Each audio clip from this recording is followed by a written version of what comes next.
Hey guys, and thank you for tuning in for another episode of the Natty Scene. I'd just like to apologise for the audio on the other end of this podcast. So Theo's audio was a little bit quiet in this episode, but you can still hear him, so I still hope you get the benefits of this episode and enjoy it. So thank you for tuning in, and hope you enjoy. Cheers, guys.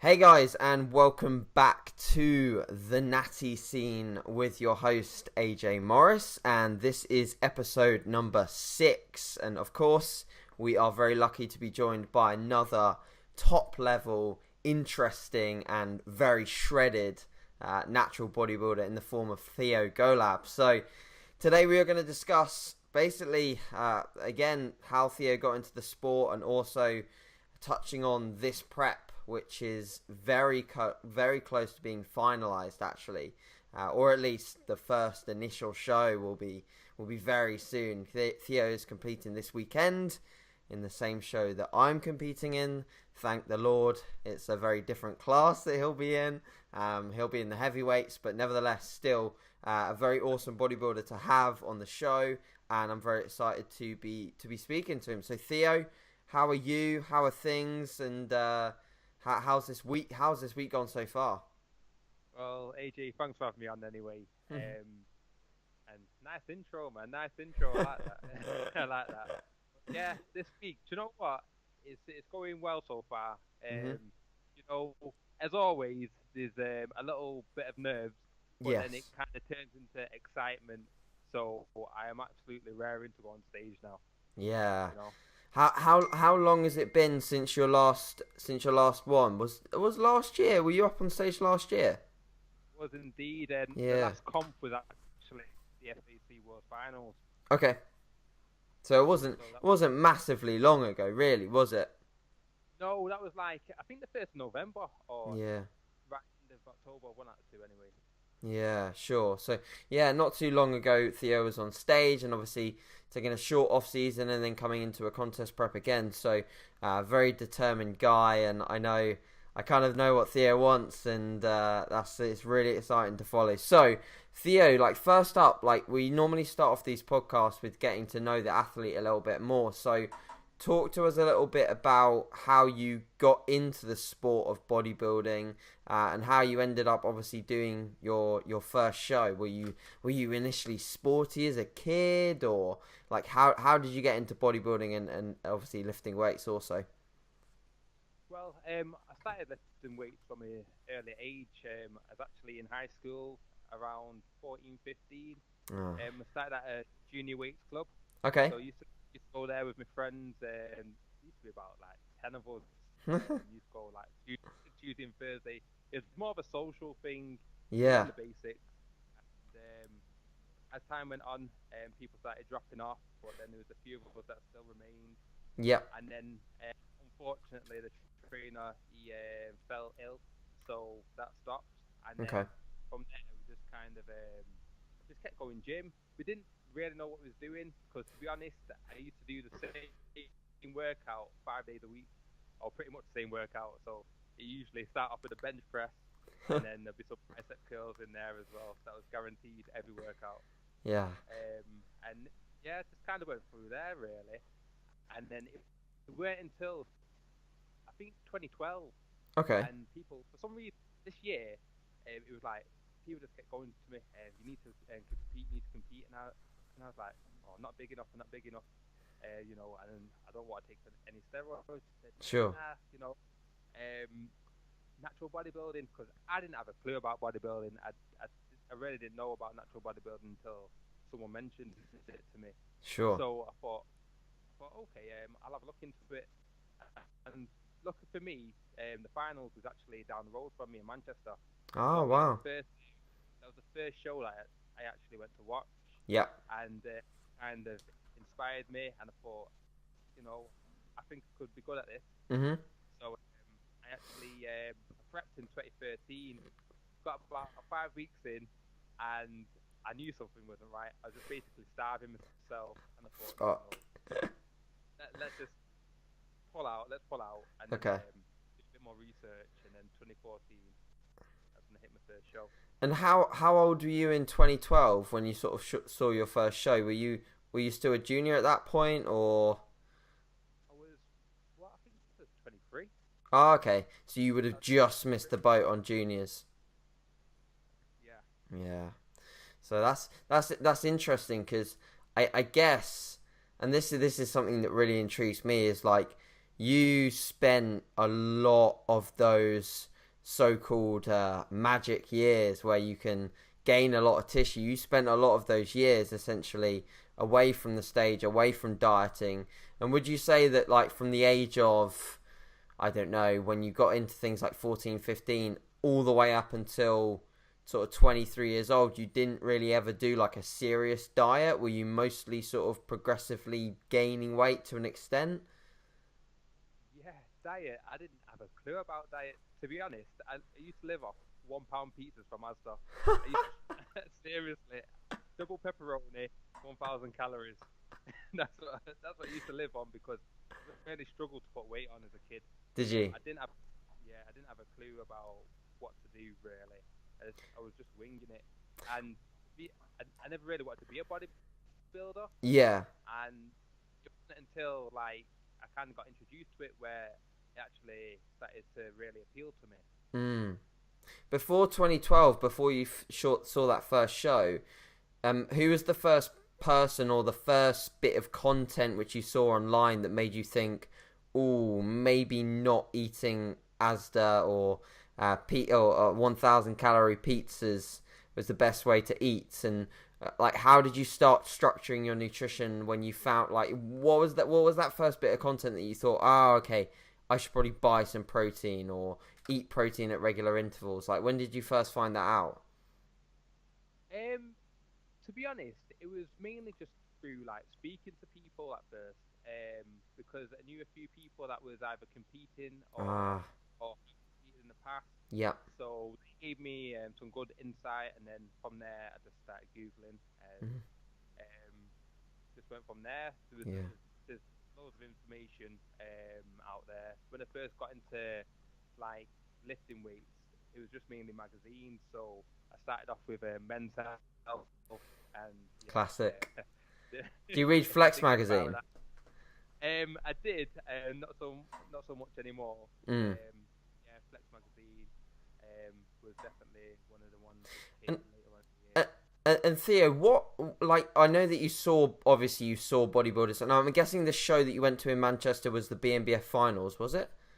Yeah. So were there any specific bodybuilders that you remember on that day that you heard their name got called out and you were like, wow, like, I want to look like that? Or likewise, were there any bodybuilders in the magazines that you thought initially that you would really like to look like that? Like, what sort of physiques inspired you to get to the stage? Do you know what? The mad thing about it is that I've never actually wanted to look like anyone. Wow. I've always just wanted to be a better version of myself, and that's the honest truth. I've always respected people's physiques. Sure. I remember the show that I went to watch is when Nate Williams, he won his pro card. Wow. And I don't remember, I didn't know anything about bodybuilding at this point, but from when I saw him, I thought, this guy's a winner. I just knew he was a winner, you know. And he was a junior at that show, wasn't he? Fuck. Jeez, thank God I wasn't a junior in 2012. Fuck me. That guy was incredible. But yeah, that's really interesting how you didn't really look up to anyone in a certain way, but obviously I think, you know, for anyone who goes to watch the natural show, and this is something that I encourage every young individual to do, because obviously in nowadays, mate, we see it time and time again that individuals in some gym environments get led down the wrong route, and they then later on they'll realize they'll follow someone like us, and they'll be like, wow, like, that's achievable naturally. And a lot of people second guess it because the first sort of situation they've got themselves into is in the gym. Like Big Gary tells them that they need to take this to get big or to make progress, and then they realize that, oh crap, like now I can't compete as a natural competitor for either lifetime or 7 years, and that'd be absolutely horrible for them to find that out second to finding out, that what's possible either side. So I always recommend the young guys to get along to a natural show and just see what the potential is like, because when I saw my first natural show, I was like, fuck, I've got a lot of progress to make. And that really makes you fucking excited because you're like, if this progress is potential, then I can keep going for ages naturally and be very happy with the results. So you've prepped a lot, haven't you? I imagine that have you prepped every single year since 2014? I have indeed. Yeah, wow, interesting. And you've certainly made improvements. So I guess before we go over how this prep has gone, I'd like to shift you the question of how consistent are you in the phases between your preps in your off seasons, and have you over the years got more and more consistent and better at those short off season phases? And do you think that the last or the most recent off season phase between like last year and this year has probably been the best? Like, how have you approached those very short phases of bumping up your calories, bumping up your body weight, etc.? Well, definitely the most recent off season has been the most productive. It's just been a case of trial and error and getting to know my body. Yeah. So my first off season, I was like, just pile on the weight. The bigger the better, really. That's sure. what I thought. It doesn't matter about putting fat on. I'm just going to be building muscle as well. So yeah, when I strip down, I'm going to be like 20 pounds heavier on stage and all that rubbish. You soon learn to realize what you've actually built is just a fat. Shit ton of fat. This recent off season, I've, because my off seasons are pretty short, I really have to be productive. So it was last year, back off holiday, had a couple of days to get back to normal, and then from there it was pretty much straight into a pretty structured off season. Nice. Obviously, I do go out here and there and go to family events and stuff, but I was pretty tight this year. Yeah. And did you manage to get your food pretty high in your off-season phases? Like, you're a big guy, you're a heavyweight bodybuilder. What does your general off-season calories look like in a normal week? On a daily basis, it's roughly at peak, probably around 5,000 daily. Nice. Roughly. Nice. Amazing. And did you find that this off-season, did you have any different approaches to your training, and did you sort of get stronger than you've ever previously got, or have you had to work around any injuries in the last off season? Like, how productive was the training in the last most recent off season?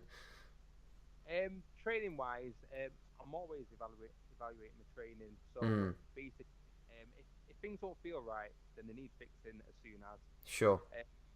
With like my legs, I used to like struggle to fire them up. Okay. I didn't get a good contraction, so I started getting more massages, and that's really helped. Started stretching more and stuff, and really focusing on the contraction. So now when I train them, it's been really sweet. And you think you've brought up your legs? Do you think that that's probably one of the body parts that have come up over the last few years? Yeah, definitely. Bit by bit, definitely. Yeah. Yeah, because you've always had like this crazy round, huge upper body, and I guess with your height as well, it's about filling out the frame, and you're still a relatively young guy, and then you're competing against individuals that are a little bit older than you and potentially have got more dense tissue and they're a bit shorter. So it's very interesting to see your physique develop. But I'd say definitely like over the years that I've seen you compete, your legs have come up significantly, which is really, really cool to see. Obviously, like, it's funny because we're quite similar, apart from the fact that you've competed a little bit more frequently than me, because I competed in 14, 15, and now 17. I just took a year out, but it's very interesting. We've had similar journeys for sure. So this prep, and obviously we're into peak week now. How has this prep gone overall so far? I know that for you, obviously the goal is certainly a little bit like in the future, and it'll probably be like the British finals that is the end main goal. But up until this qualifier, how have things gone? When did you start, and what how has the prep gone in general, mate? This year the prep has gone pretty much bang on. Wow. Like diet and training wise, everything seems to have, just come together. Fall into last place. last year I struggled. Nothing seemed to be really going my way. But this time, it's happened. But there has been some like external factors which have had to deal with. Okay. Like, what have you had to deal with this time? Well, early on in the prep, like my grandma, she passed away. Oh man, sorry to hear that. And it weren't easy. Yeah. And you get to a point where you think, do you know what? You just want to, kind of just not give it up, but take it and take a little break. But then I think, what's the point? It's not going to achieve anything. I may as well just keep doing what I enjoy. And Yeah. carry on with life, Sure. And when did you start prep, Theo? How many weeks out? This week will be the 18th week, so it's a little bit shorter. Yeah, sure. A little bit shorter, but I feel like I've been a lot more productive. Sure. And what was your starting weight? What did you weigh in when you started prep, and how much body weight have you actually lost so far? I believe I was at, I think 107 Kilos, yeah. Yeah, kilograms. Mm-hmm. And I'm down to, well, this morning I'm 90.5. Cool. So Epic. Yeah, and is that depleted 90.5? Like, are you doing any sort of depletion this week? What did you, if you care to share the Theo secrets, what does your sort of what does your week look like this week? Are you doing a full on peak week, or are you taking a more relaxed approach to things? Yeah, I'm not doing anything too drastic, but because usually I just pretty much carb cycle anyway, so I'll have some low days and then have a day. So this week is just pretty much like a normal week to me. Yeah. Only thing that I'm doing different is that I'm dropping the like the food down a little bit more, because my actual output is going to be a bit lower this week as well. Are you backing off the cardio? A little bit, yeah. I'm still doing cardio, but not quite as much. Okay. Quite as much. And how much cardio have you been doing throughout most of the prep? Have you been just doing normal cardio on machines, or have you been tracking your steps on a daily basis? Like, what's your cardio look like? I don't do much tracking at all. Do you know what? But I'm gonna start. Because when you seriously. Because when you told me about like tracking the weight, everything seemed to make a bit more sense. Averages. Yeah. Averages as well. So, I might just have to buy like a Fitbit or something to track some steps. But with cardio, it was just increasing over the course of the prep, and like in recent weeks, it's been pretty much twice a day for about 5 days. Okay. So. It's been as much as 45 minutes in the morning, 45 minutes in the evening. Okay. But sometimes it's been a little bit lower, just gone off how I felt, and also the time I've had. Yeah, sure. Sure. So what do you do in terms of like time management? What's your job at the moment? What do you do on a daily basis? And is that different to what you did last year in terms of your job and your occupation? Yeah, this year I am just a full-time PT. That's me, catching up Nice. lifestyle fitness. But yeah, last year, oh my God, it was so much different because I was working security and Oh it's pretty much wow. 12-hour shifts, Yeah. a lot of night work, and then sometimes it was 12 hours in the day. So my sleep pattern, I had no sleep pattern. Yeah. So yeah, it was a lot different. Would you say that it's made it not necessarily easier? Because Theo, we both know this is not fucking easy, but Yeah. would you say that it's made it more sustainable? And do you feel like your lifestyle fits into the PT stuff more than it does the night shift? Yeah. 100%, mate. Yeah.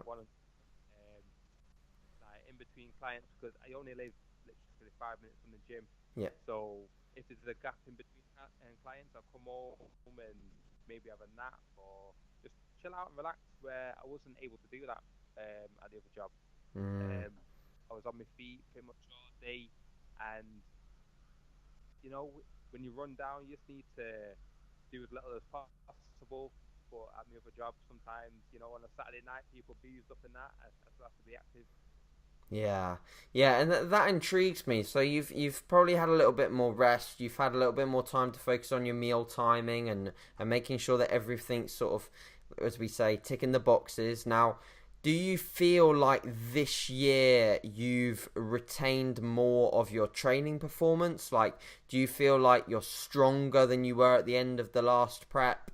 And do you feel like your sessions have gone potentially better as a result of obviously the occupation and also maybe a little bit of a different approach to your training at all? Yeah, definitely. This prep, I've pretty much kept all my strength Nice. from start to finish. There's even been some increases at points. Um, whereas last year, my pusher movements, especially, Yeah. they just kind of, and the power just diminished. Yeah. There was nothing by the end of the prep. I was just struggling to actually move any weight at all. So yeah, I'm really happy with how things have gone. Mm. And has there been, with the training performance side of things, has there been any sort of changes to the way you set up your macro ratios? So, for example, in 2016, were you more higher protein, lower carb? This year, have you taken a higher carb approach? Like, have you changed around your macro ratios at all, Theo? Well, last year I didn't really play with fats too much until near the end, Okay. and whereas this year I actually started off with like even through the off season I was having higher fats and lower carbs and increased amount of protein as well. Interesting. And I think that kind of helped keep some of the fat off me. Okay. Whereas usually I was just piling on the carbs and Mm. probably too much. Okay. And also, the amount of cardio I've done this prep has been a significant amount more than what I did the last prep. Mm. Interesting.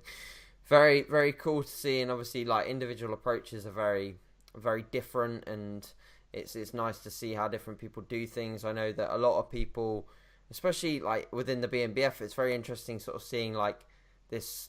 I think a lot of people like the high carb approach, and high carb sort of very almost quite low fat in most, but not like crazy low, and then sort of moderate to high protein, of course. And I think that breeds a lot of relevance because carbohydrates are going to fuel most of your training sessions. And I've noticed you in some of your vlogs saying, oh, like I felt like some of these training sessions are just not going so well, and then you bumped up your carbs a little bit and you had some really good sessions. So one of the last things on nutrition that I want to cover before we wrap things up here is what's been the sort of the approach behind these very high calorie days. I'm sure so many people are interested to know your opinions and sort of like why you do them, the effects that they've had psychologically and with your training. So like explain sort of what a usual high calorie day looks like for you, and do you plan on doing that for for your peak at all, or is this something that you just sort of use to keep you going and make some more progress? Well, to be honest, the high calorie, well, the like 10,000 calorie days, they only came in recently. Okay, towards the end. Mainly to just, yeah, towards the end of the diet. You know, throughout the like the beginning to the middle of the diet, everything was just relatively normal, as you'd say. And with these, I just felt like I wanted to find the right amount of foods where I can get really full without like spilling over neither, because I've always struggled on peak week. I really Okay. have like carbon up where whether it's I've never felt like I've been at my 100% best on stage. I'm not making any excuses, but Sure. that's through either lack of knowledge or lack of experience or whatever. Mm. But I've always felt I could. So yeah, that's why I've been having so much food. But you've got a lot of things to take into consideration when it comes to like actually getting full in that. So such as like your sodium and you know and just there's a few different approaches, and I've just tried and errored over the years. So hopefully I've got it bang on Mm. this time. What I will say is that one major difference with this diet than all the previous ones is that I've actually realised that it is not just about eating the plain, simple, so-called raw foods. I've actually felt a benefit of having like the cocoa pots post workout and It's refreshing to hear.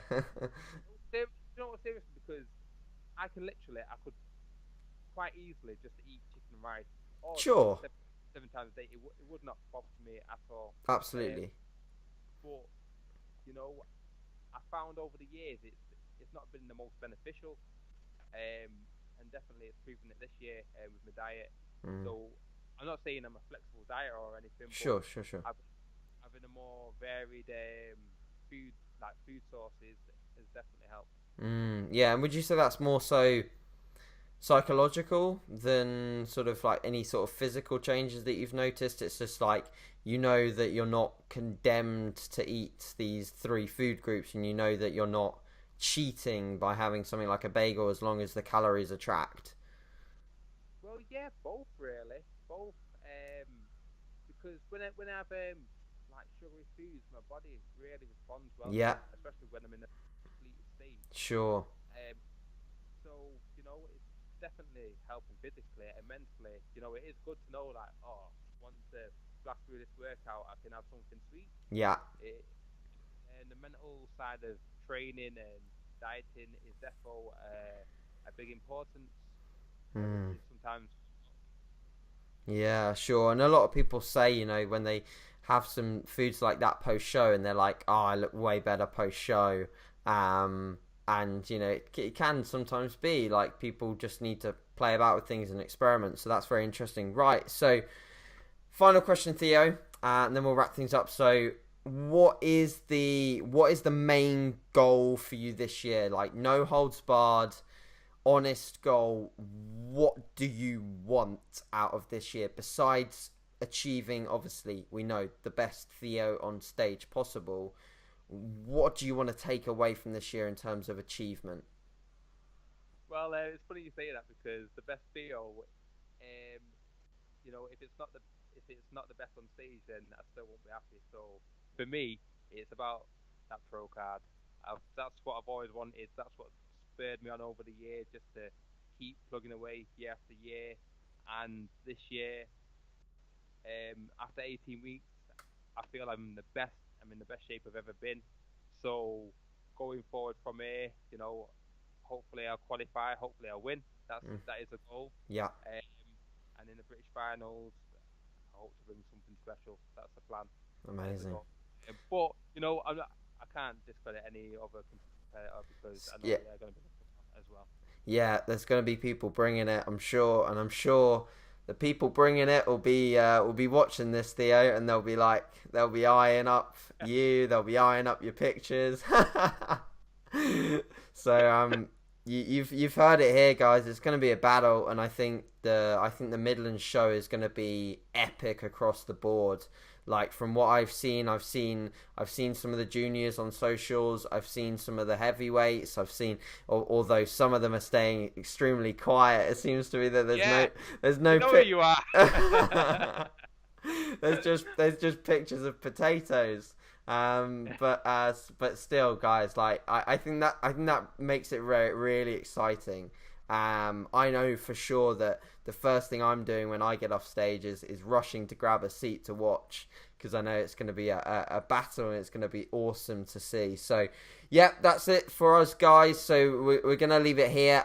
Make sure to follow Theo also. Theo's got an awesome Instagram page. He's also got a YouTube channel, which he's releasing weekly vlogs. He actually filmed a refeed day really recently, and then has done sort of like other informative ones, just talking through his prep. So make sure to go and follow that. I'll leave that in the info box below. And then, of course, any questions that you guys have, or just want to support and follow our journeys, make sure to follow us all on socials and leave any comments in the comments section. So cheers, guys, for listening. Thank you, Theo, for your time, and we will see you in that next episode. Cheers, Theo. Yeah, bye.